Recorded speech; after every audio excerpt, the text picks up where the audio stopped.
Welcome to the DraftKings Daily Trot. I'm Jason Gilbo, JGilbo11. With me is Russell Clay at Russell J. Clay. Taking a look at tonight's 13-game slate, staying strictly within DraftKings. If you haven't noticed on the FanDuel one yet, we're breaking it up pod by pod here, just to talk salaries and we'll dive in a little bit deeper because I know some are pretty wide. Yeah, and we mentioned on the FanDuel one that if you're looking for DraftKings, come on over. So if you came on over, glad to have you. And if you're still looking for FanDuel and you just misfound us, you can go back. Good point. Diving right into games tonight, Tigers and Nationals, the first one here. Over under 7.5, Anibal Sanchez, Steven Strasburg. Not necessarily picking on anyone here.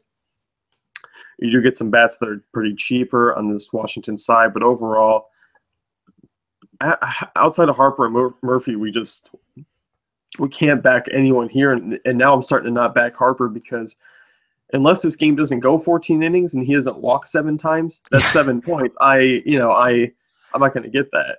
Yeah, I mean, he's got 9, 10, 13 walks in the last 4 games. So it's basically Barry Bonds treatment at this point. I mean, you'd be picking Barry Bonds at 5,200, expecting him to hit a homer, and he goes up and gets intentionally walked 4 times, and it's like, cool, I paid 5,200 for 4 points. It's like, yeah, exactly. So that's rough. I think he's in a void for now, even with Sanchez on the hill. I mean, obviously we know about his home run troubles against righties, but I don't think you can really trust Zimmerman right now.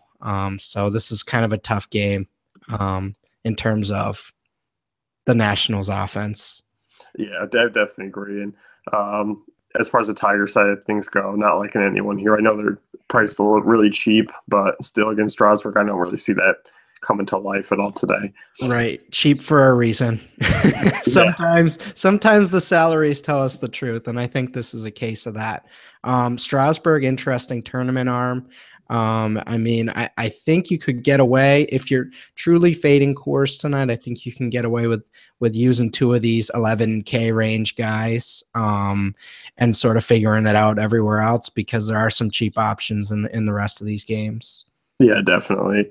This next one here, Royals and Yankees, Chris Young versus Ivan Nova. And this one, you like a lot here. Just because the lefties all in this game going up against 2 guys that really struggle against left-handed bats. So it's kind of like, okay, bad right-handers plus Yankee Stadium with lineups of lefties. It should equal tons of fantasy production. Yeah, and I mean, Chris Young, 1.57 home runs per 9 against lefties since 2014. So you're looking at McCann here, even a Brett Gardner. I think either of those could help out, and then Teixeira Beltran, depending on how they figure it out tonight. I think there's a bunch of cheap options here. Yeah, I definitely agree with you. And on this other side, over the last 64 innings, 371 will allowed to lefties with Nova, 1.13 home runs per 9. That certainly puts guys like Eric Hosmer in play. He's a little bit more expensive than I would like him to be. But Alex Gordon at 3,600, Kendrys Morales, I think that's kind of your cheaper Eric Hosmer in play. And I still think even Lorenzo Cain, Alcides Escobar aren't in bad spots. Agree. This game's interesting from a tournament standpoint. Definitely. Next one here, you got 7-10 Pirates and Reds, John Neese, Dan Straley. Over under a 9. So Vegas does like a lot of runs here.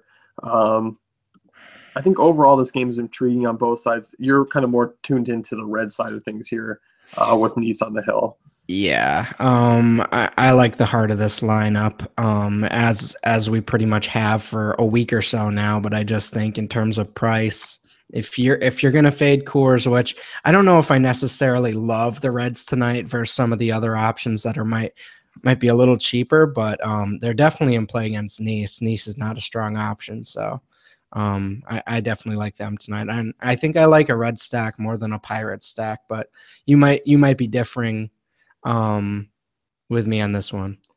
I think so. When we were looking at it, I mean, hence here's one of the reasons why we broke it into 2 sites. Yeah, exactly. The Pirates are extremely expensive on DraftKings tonight as far as FanDuel or not.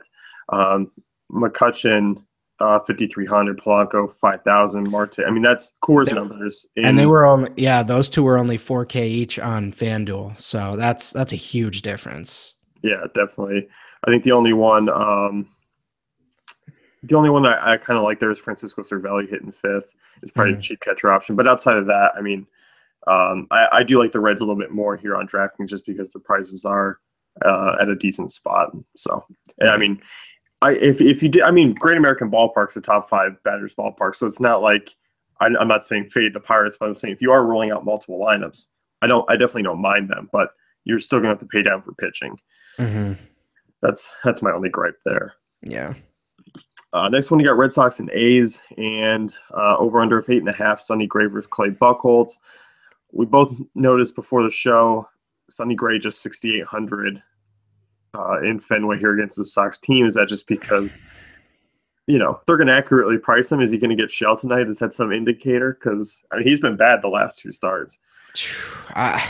This is another one where I think the salary is so exaggerated here that it's telling us something. I don't know.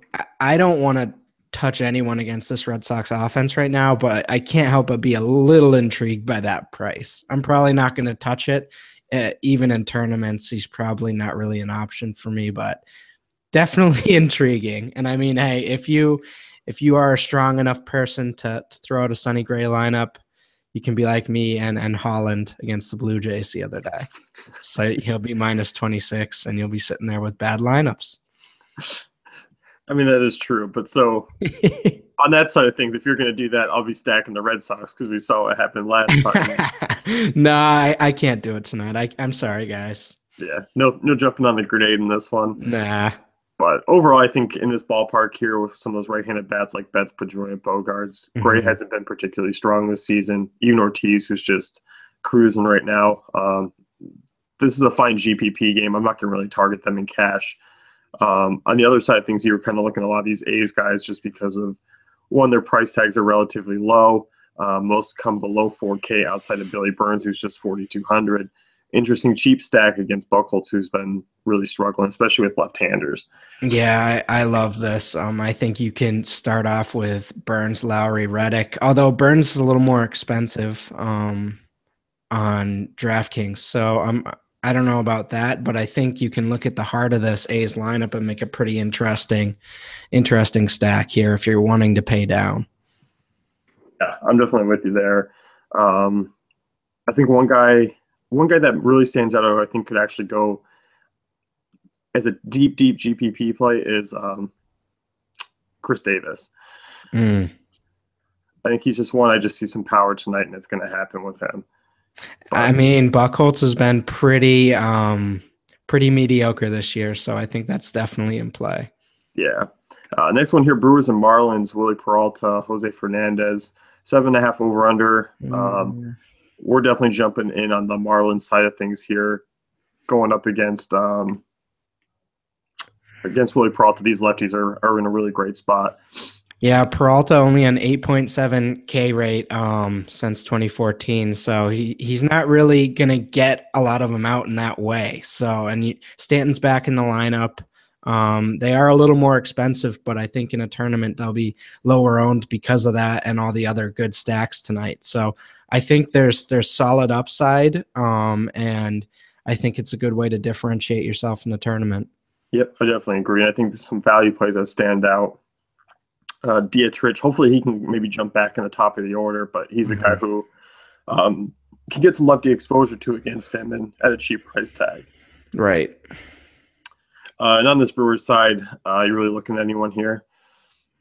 I think Lucroy's interesting just because of how awesome he's been recently, but obviously that's not the only reason you'd want him. I just don't think Fernandez, even with his price, he hasn't really been the dominant pitcher we want him to be of late. So I'm not totally fading him. And with Lucroy at his price and at a relatively weak catcher position other than McCann that we mentioned, I think he's in play.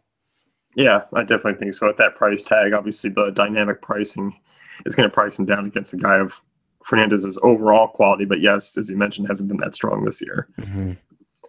Next game here, White Sox and Rangers, and this is another one where we think you can get away with a Coors pivot. Miguel Gonzalez, Kobe Lewis, 9.5 over under. That's huge. I mean, ballpark, warm out there in Texas. The balls start flying, the warmer it gets. This one could be on. It features two average offenses, but I think this one could really shoot up in tonight's scoring. Yeah, these DraftKings salaries are a little more accurate than the FanDuel ones. I felt like the Rangers were really undervalued, but these are a little more accurate. I'm still using them. I still like the heart of that order, and I like the top end as well for the Rangers. So those are that's kind of the one I'm looking at for tonight. But I mean, the White Sox obviously in play as well. Yeah, definitely agree with you. I think on the White Sox side of things, Melky Cabrera very underpriced at 3,400, very cheap for him. Todd Frazier 4,300. I still think an interesting GPP play there, but I think Eaton is still my favorite. Okay, yeah, that makes sense. He's moving on up in terms of price, but I think that's for good reason. So yeah, I do like that. And a matchup against Kobe Lewis, I mean, yeah, 350 wOBA allowed to lefties since 2014 is gonna put those two outfielders really on the map for me. And obviously, Abreu and Frazier, kind of honorable mentions. Yep. And kind of on that Texas side, I mean, you mentioned the prices being a little more accurate, but anyone still kind of stand out? Yeah, I like Beltre, Fielder, and Desmond as I did on FanDuel. I think that's kind of the guys you're targeting. Mazzara down there. Yeah, solid price for him. He's in play as well. Yeah, definitely. Next one here, Padres and Cubs. Cesar Vargas, John Lester, Cubbies big favorites. You and I were kind of looking. The Cubs are in a good spot tonight, but they're also expensive, and that's kind of an issue here. When it's kind of like the Pirates thing, when they're lined up with Coors guys, you might as well just lean towards the Coors guys here. Yeah, I think the Cubs stack is always in play, but tonight I would sort of lean towards a few different directions before I look at them, even in tournaments. I mean, obviously, if you're making 15 to 20 lineups, you're looking at least one or two Cubs stacks, but they're not a main option for me tonight. Yeah, I mean, I'm with you there. I think maybe I work some one-offs in there just to be different, but overall, I think you look at Bryant Rizzo and those guys and Fowler, it's like you're priced right around Coors, and it's like, okay, am I being smart here by being contrarian, or am I being dumb? You know what I mean? Exactly. So again, tournament in play, but should not be your main lineup. And Lester obviously in a great spot, so I think he's cash. He's my number one pitcher of the night, so I love the spot for him even at the price. Yeah, I definitely agree with you. Next one here, Orioles and Twins. Tyler Wilson, Jose Barrios, 8.5 over under here. This game, I'm trying to figure out what to make of it. I don't necessarily mind the prices of some of those Orioles guys. Very cheap, and I think, yes, Barrios, I mean, we don't have a big sample size. He does have a high strikeout rate, but also he's shown a little bit home run prone at times. And I think in comparison to the FanDuel prices that we talked about, the Orioles are much more in play here. Right. Yeah.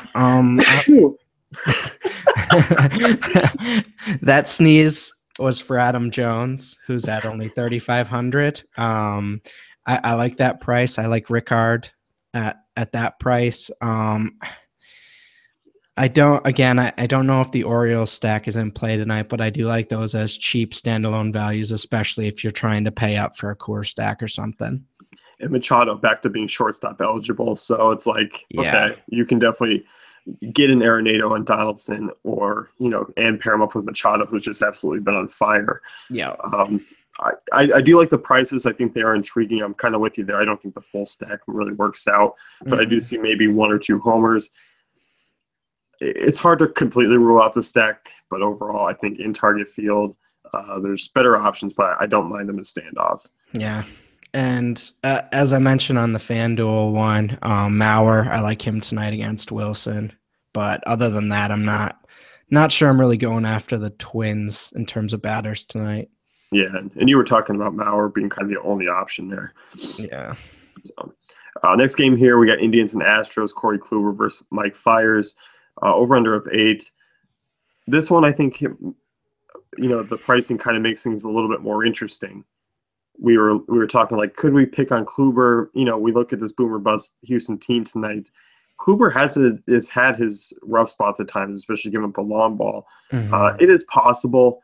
You also do have a heavy strikeout team, and we saw Kluber that price tag at 13K. But I mean, guys like Springer 34, Correa 35. Yeah. I mean, interesting GPP. I mean, you're kind of very swerving, but it's not like you're swerving with the 4,500 Correa. There's $1,000 difference to Mhm. it. Doesn't hit you as hard if he does only go 1 for 4 or something like that. Oh, this is very intriguing to me for DraftKings. And I mean, you don't have to fully go all in. I think you can throw Correa in there or Springer in there as a standalone value. And I think they are.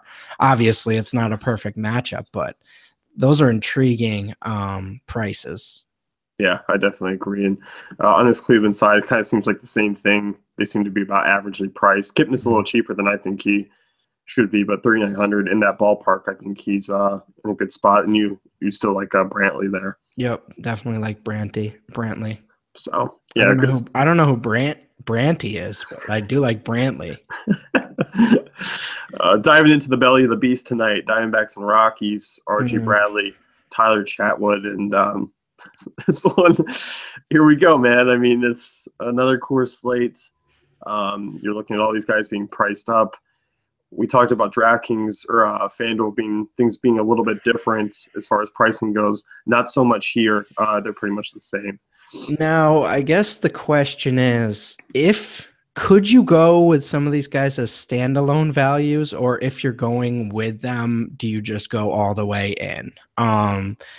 Because it's going to be tough to make strong like anywhere else with this top five, So I guess what's your take on that? I mean, I don't mind them. I do think you can put a Lester and an Arenado in the lineup and work around it. I think there's better ways to do that, to spend your cash in cash games. I just still think, I mean, that's 16K between, or nearly 17K between your third baseman and pitcher already, and you still got other spots to roll out. Guys like Segura, Lamb, in play for me. I think the outfielders carry more of a weight for me. Guys like Parra, 4,300, who I don't mind in standalone situations. And Blackman Till, 4,600. He's a little bit cheaper than some of those other guys, but not by much. Right. Yeah. So I mean, game stack obviously possible. Obviously avoiding the pitchers, but it's tough to sort of go fully in and still be confident in some of the other options you're throwing in there. Yeah, definitely. But I mean, the usual names are there: Segura, Lamb, Goldie. If Peralta's in the lineup, throw him in there. One guy who's interesting is Brandon Drury. He's kind of that cheap guy who usually there's maybe one or two cheap guys that enter the lineup and maybe hit in the top 6. He could be one of them tonight. Right. Yeah, I'm with you on that. So getting into the late games here, Rays and Mariners, over under a 7. Not necessarily looking at anyone here. I like Nelson Cruz over on the FanDuel pod, but him being 4,300, you can kind of spin up to other options there or even down. So I'm not necessarily. It's a great matchup for him, but overall, I'm not in love with anyone here now.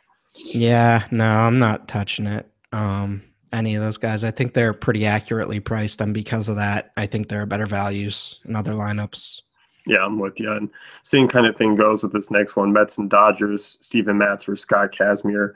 And, it was the same thing. We liked, David Wright because he was just 3,300, but the dynamic pricing with the lefty on the hill has put Wright in a spot where I'll pay at other options. Yeah, no way. He was so cheap that it makes him plausible, even though he hasn't been great. But, I mean, there's no discount there, that's for sure. Yeah, definitely. So safely we can skip ahead to the Blue Jays and Giants here in the 10 o'clock games because this is an area where we do think some runs will be scored. And you look at this side. I mean, I don't think both options or both teams are in bad spots tonight, but I know you're kind of heavying in on Jake Peavy there. That's your guy tonight. We're getting our pitchforks out. We're coming for you, Jake. I went into greater detail on it on the FanDuel one, but we're coming at him. I like him. I think the Blue Jays are very intriguing from a stack standpoint, 1 through 4, and then Pilar is also a cheap option. So I think those 5 are really strong tonight, even in a relatively weak ballpark factor. Yeah, I'm definitely with you there. And one thing that's interesting is on the Giants side, Aaron Sanchez been solid. This season he's only really struggled against the A's. He had a minor blow up in the first inning against the Rangers. But still lefties are having a little bit still success. 329, not as greater in years past, but overall, if you take a look at the larger sample size, 345 won't ball out to lefties, 1.52 runs per 9. Interesting spot because you look at guys like Span, Panic, and Belt, Crawford, all left-handed. Mm-hmm. Maybe there is something a little bit there tonight, and you can get some cheap value. Right. So that's going to wrap things up here with the DK Daily Trot. Be sure to check out all of our content. It's just broken up a little. And head over to dailyfantasycafe.com for all our great tools and content.